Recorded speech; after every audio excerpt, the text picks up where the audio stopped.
A'udzu billahi minasyaitonir rajim. Bismillahirrahmanirrahim. Alhamdulillah wassalatu wassalamu ala Rasulillah Sayyidina Muhammad ibn Abdullah wa ala alihi wa ashabihi wa mawalah, amma ba'du. Faqala al-musannifu rahimahullahu ta'ala, faslun alladhi yathuru minan najasati thalathun. Al-khamru idza takhallalat binafsiha wa jildul maitati idza dubigha wa masara hayawanan. Alladzi yathuru minan najasati thalathun. Pasal ini menjelaskan tentang benda-benda najis yang bisa menjadi suci. Itu ada 3 macam. Al-khamru idza takhallalat binafsiha. Yang pertama khamr ataupun arak yang berubah dengan sendirinya menjadi cuka. Wajildul maitati idza dubigha. Dan yang kedua kulit bangkai jika sudah disamak. Wa ma soro hayawanan, dan sesuatu yang menjadi hewan. Para bapak, para ibu, pemuda-pemudi yang dirahmati oleh Allah Subhanahu wa ta'ala, pada kesempatan ini yang akan saya bahas melalui kajian kitab Safinatun Najah karangan daripada Syekh Salim bin Sumir al-Hadrami, yaitu yang dibahas adalah mengenai benda-benda suci yang bisa, benda-benda najis yang bisa menjadi suci. Di sini disebutkan alladzi yathuru minan najasati thalathun. Adapun benda-benda yang tadinya najis itu bisa menjadi suci. Dan ada 3 perkara benda-benda tersebut. Jadi benda-benda yang tadinya najis kemudian bisa menjadi suci itu ada 3 macam. Yang pertama al-khamru idza takhallalat binafsiha. Yang pertama adalah khamr ataupun arak. Apa yang dinamakan dengan khamr? Khamr itu adalah kullu muskirin walau min nabidit tamr. Setiap yang memabukkan walaupun diperas daripada sisa-sisa kurma. Kalau biasanya khamr itu dari perasan anggur. Makanya di sini ada goyah walau min nabidit tamr, walaupun itu diambil dari perasan sisa-sisa kurma. Ya, sekiranya memang mempunyai sifat muskir, memabukkan, maka itu dikatakan khamr. Nah, khamr itu ada yang muhtaromah, ada yang goer muhtaromah. Apabila yang muhtaromah yaitu khamr yang diperasnya itu memang bertujuan untuk nantinya dijadikan cuka ataupun tidak ada tujuan apa-apa. Dan yang memerasnya itu adalah orang kafir. Nah, itu dinamakan dengan khamr yang muhtaromah. Ada khamr ataupun arak itu yang goir muhtaromah, yang tidak dimuliakan. Ya, memang datiah khamr itu sendiri tidak dimuliakan. Adalah khamr yang memang diperas, dibuat dengan tujuan biqasdil khamriyah, dengan maksud untuk nantinya dijadikan sebagai khamr, sebagai minuman keras. Wa kana al-asiru musliman, dan yang memerasnya, yang membikin dan membuatnya adalah orang yang muslim. Maka ketika khamr ataupun arak yang sifatnya goir muhtaromah, ketika kita mendapati khamr tersebut, maka wajib dibuang sebelum dijadikan cuka, itu harus dibuang. Nah, kita kembali lagi kepada pembahasan yang tadi, yaitu khamr apabila idza takhallalat binafsiha, apabila si khamr ini menjadi cuka dengan sendirinya. Maksudnya dengan sendirinya min ghairi musahabati ainin, dengan tidak ada disertai benda yang lain ataupun dat yang lain. Maka apabila si khamr tersebut menjadi cuka dengan sendirinya, berarti khomer itu menjadi suci. Ya, khomer yang menjadi cuka itu menjadi suci. Kenapa? Sebab li'anna ilatan najasah al-iskar. Sebab yang menjadi elat najis itu adalah al-iskar, memabukkannya. Wa qad zala, dan memang iskarnya itu sendiri sekarang sudah hilang ketika si khomer ataupun arak itu menjadi cuka. Nah, begitu. Nah, bagaimana kalau misalkan si khomer ini dibikin ataupun disimpan dalam sebuah botol misalkan, ataupun dalam sebuah wadah, entah itu gelas ataupun semacam toples, ya, ada tutupnya. Nah, pertanyaannya ketika si khomer tersebut beralih ataupun berubah menjadi cuka dengan sendirinya, apakah wadahnya ataupun toplesnya yang dijadikan sebagai tempat penyimpanan khomer yang sudah menjadi cuka tersebut, apakah itu menjadi suci? Maka menurut Syekh Nawawi Al-Bantani menyebutkan wayat huru dan nuha maha wa in gollat binapsiha hatta irtafa'at. Jadi bisa jadi suci botolnya, wadahnya, ataupun tempat penyimpanannya itu menjadi suci dengan khomer itu sendiri. Wa in golat binapsiha hatta irtafa'at. Walaupun si khomer itu sempat meluap, ya, sempat kayak mengeluarkan buih, ya, meluap dengan sendirinya, yang otomatis bisa si pinggir-pinggir wadahnya itu terkena daripada luapan khomer itu sendiri. Nah, itu pun bisa menjadi apa? Suci. Begitu kira-kira. Dan juga khomer yang menjadi cuka ini tadi dikatakan idza takhallalat binafsiha, apabila menjadi cuka dengan sendirinya. Bagaimana kalau misalkan ada campuran benda yang lain? Maka kalau ada campuran benda yang lain, walaupun benda itu adalah benda yang suci sekalipun, walaupun tidak mempunyai pengaruh, wa illam tu'athir fit takhlil, walaupun tidak mempunyai pengaruh apapun benda tersebut di dalam membantu ataupun menjadikan, memproses khomer itu menjadi cuka, kahasotin seperti batu kerikil misalkan. Ya, ketika khomer disimpan dalam sebuah wadah kemudian dibiarkan dalam waktu yang lama, akan tetapi kita sempat menyimpan batu kerikil ke dalam khomer yang nantinya akan berubah menjadi cuka tersebut, maka fala tathuru, maka tidak akan menjadi suci khomer tersebut, walaupun kenyataannya si khomer itu menjadi cuka. Kenapa? Karena logikanya begini, si khomer kalau dibiarkan menjadi cuka dengan sendirinya, maka cukanya itu tentu menjadi suci. Akan tetapi apabila ada benda lain yang masuk ke dalam khomer tersebut sebelum si khomer itu menjadi cuka, maka otomatis benda yang dimasukkan walaupun tidak ada pengaruh sedikit pun di dalam taklil, di dalam menjadikannya menjadi cuka seperti haswat, seperti batu kerikil, otomatis pada saat masih dalam keadaan khomer kemudian dimasukkan batu kerikil ke dalamnya, sehingga akan bersentuhanlah antara batu kerikil dengan khomer yang menjadikan batu kerikil tersebut menjadi mutanajis.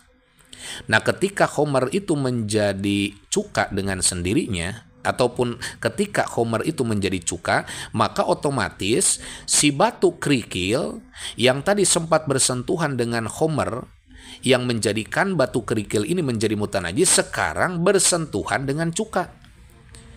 Maka itulah yang menjadikan kenapa apabila khomer yang dijadikan cuka kemudian ada benda tambahan seperti apa saja walaupun tidak mempunyai pengaruh sedikit pun di dalam takhlil, di dalam menjadikannya menjadi cuka seperti batu kerikil, maka itu tidak menjadikan cuka tersebut menjadi suci. Jadi tetap dalam keadaan mutanajis ya.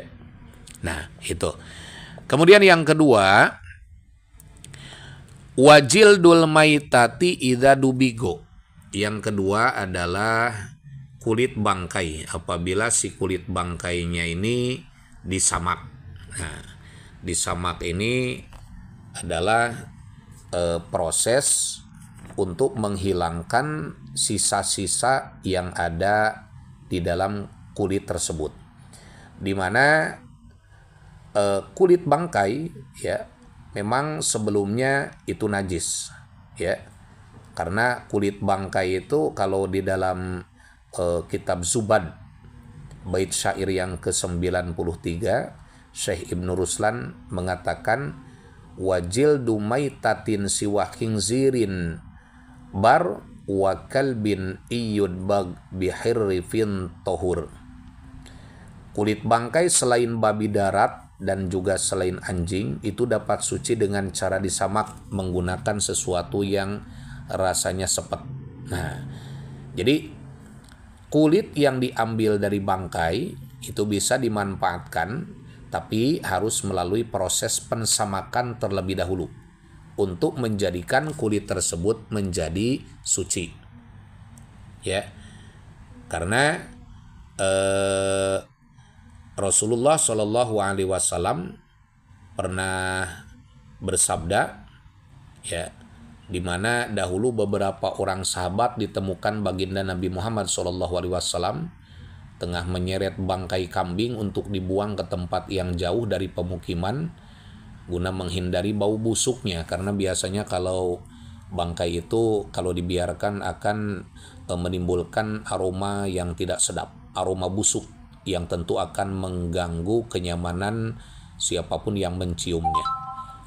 Nah, kemudian Rasulullah bersabda, kata Rasul, lau akhadtum ihabaha. Bagaimana kalau kalian ambil kulitnya, artinya untuk dimanfaatkan? Maka para sahabat menjawab bahwa yang mereka seret adalah bangkai yang menurut Al-Quran tidak boleh digunakan. Maka Nabi Muhammad SAW beliau menjelaskan yutohiruha al-qardu. Kata Rasul, kulit bangkai itu dapat disucikan dengan daun pohon korod ataupun salam. Ya, dimana salam ini kalau di daerah kita mungkin banyak dijumpai ya. Nah, jadi kulit yang sudah disamak itu menjadi suci. Cara mensamak yaitu dengan cara menggunakan benda-benda yang mempunyai rasa pedas atau khirif. Nah, jadi cara menyamaknya ini bisa dengan menggunakan benda-benda yang mempunyai rasa keset ya, ataupun ada rasa pedas kalau dijilat, terasa di lisan. Semisal daun salam ataupun kulit delima ataupun ramuan-ramuan suci yang lainnya. Ya. Bagaimana kalau misalkan dengan menggunakan debu ataupun menggunakan garam ataupun dengan menggunakan pancaran sinar matahari sebagai alat mengeringkan kulit bangkai tersebut, maka Imam Nawawi itu tidak memperbolehkan proses pensamakan seperti demikian. Jadi proses pensamakan itu dilakukan adalah dengan pertama menghilangkan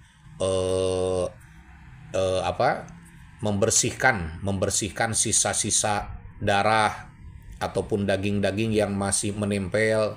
Nah, membersihkannya itu dengan menggunakan alat-alat yang direkomendasikan syariat seperti bisa menggunakan daun bidara ataupun kulit delima ataupun mungkin dengan daun salam atau bahkan walau kana najasan kadar kitoirin seperti dalam syarah kitab Safinah Kasifatus Saja karangan Syekh Nawawi Al-Bantani, walau kana najasan, walaupun benda yang kita gunakan untuk mensamak itu adalah berupa benda najis, kadar kitoirin seperti kotoran burung, ya, seperti kotoran burung boleh kita gunakan seperti burung merpati misalkan.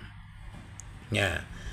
Nah, setelah itu dibersihkan dengan menggunakan benda-benda tadi, termasuk benda-benda najis sekalipun boleh kita jadikan sebagai alat pensamak seperti kadar kitoirin, kotoran burung, di mana tujuan persamakan ini dilakukan adalah untuk menghilangkan lendir-lendir ataupun darah-darah yang menempel, daging-daging ataupun lemak-lemak yang menempel di dalam kulit tersebut, dibersihkan secara menyeluruh, ya.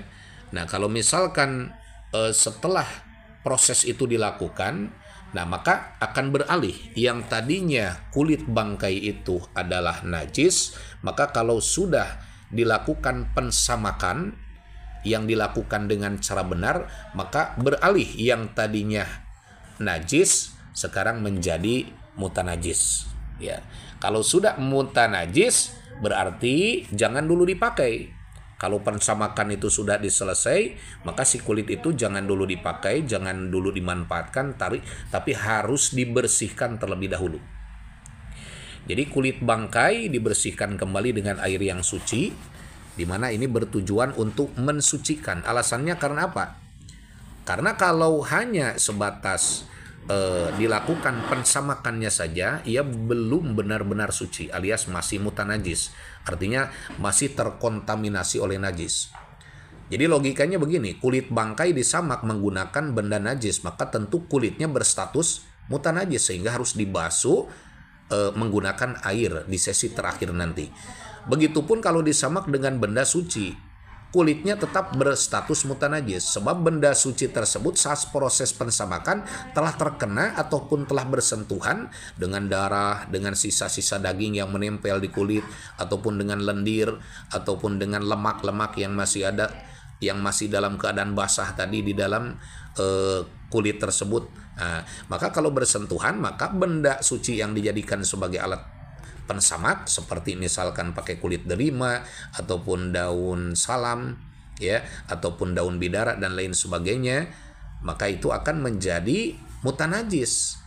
Nah, ketika setelah proses pensamakan tersebut, nah otomatis saling bersentuhan antara satu sama lain, ya, benda mutanajis dengan benda mutanajis yang lain. Maka di sini perlu berarti si kulit yang telah disamak tersebut dibersihkan dengan menggunakan air bersih untuk benar-benar menjadikan kulit yang sudah disamak ini menjadi benar-benar suci. Kalau sudah suci berarti boleh dimanfaatkan. Nah, biasanya kalau proses pensamakannya itu sudah selesai dan berhasil dilakukan, biasanya kalau kulit yang sudah disamak sekiranya disimpan di dalam air, maka tidak akan membusuk, ya. Makanya di sini dikatakan bihaitsu launuqi'a fil ma'i lam yaun ilahi annat wal fasad. Jadi kalau kulit yang sudah disamak kemudian disimpan di dalam air, direndam di dalam air walaupun dalam jangka waktu yang lumayan lama, misalkan sehari semalam, maka tidak akan kembali bau, tidak akan busuk, tidak akan rusak. Kalau pensamakannya itu dilakukan secara rekomendasi yang tepat. Nah, seperti itu. Kemudian yang ketiga, masoro hayawanan, ya, benda mutanajis yang menjadi suci itu adalah benda ataupun hewan yang timbul daripada datiah najis, yang muncul daripada datiah najis. Misalkan ada bangkai ayam, kemudian dibiarkan lama, setelah itu menjadikan si bangkai tersebut menjadi busuk, ya. Setelah busuk dan tentunya akan menimbulkan aroma bau yang sangat mengganggu tempat-tempat sekitar, ya. Bahkan terlihat di ayam tersebut biasanya suka ada semacam belatung. Nah, jadi belatungnya tersebut itu dikatakan suci, tapi bukan berarti boleh dimakan. Ini kita sedang berbicara masalah suci atau tidak sucinya, bukan boleh atau tidak bolehnya dimakan. Jadi datiah bangkai, datiah belatung yang memang timbul dari bangkai itu datiahnya adalah hewan yang suci, ya, datiahnya suci. Tapi sekali lagi saya sampaikan bukan berarti boleh dimakan, bukan. Kita sedang berbicara bukan boleh atau tidak bolehnya dimakan, tapi datiah hewannya itu adalah datiah hewan yang suci, ya, bukan hewan najis. Walaupun memang timbulnya itu adalah dari benda yang najis.